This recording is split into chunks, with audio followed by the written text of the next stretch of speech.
to the global challenge in general. Well, I think that international relations nowadays is core to addressing the problems that we are facing in the world. Why?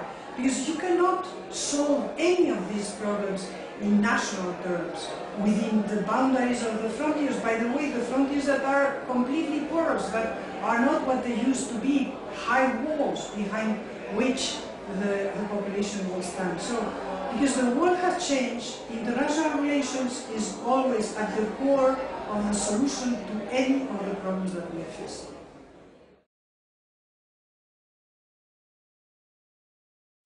Well, you know, the role of international relations has changed because the world has changed, and right now we feel in our daily lives consequences of events that happen far from our frontiers, which was not the case in the 20th century, except in wars. During war times, but in peace times, you would not be affected by what happened in China.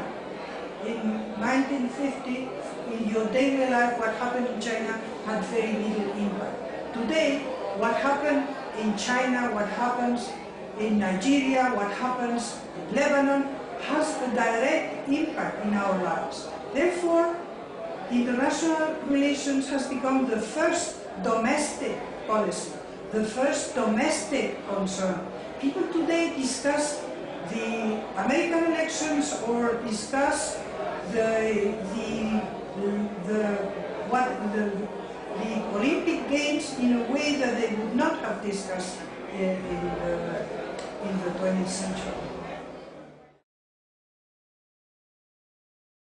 Well, I think that in this complex world, in order to understand, complex and very competitive world, you need to understand. You need to understand what is not any longer the other.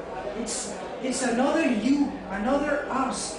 And you need to understand them. And in order to understand them, you need history, you need to understand the cultures, you need to understand geography, all the traditional humanities, philosophy, because you need to understand the way others think and the way they were brought and what happened in their history. And this will be key for your balance sheet, will be key for the stability of your policy, will be key for very different issues.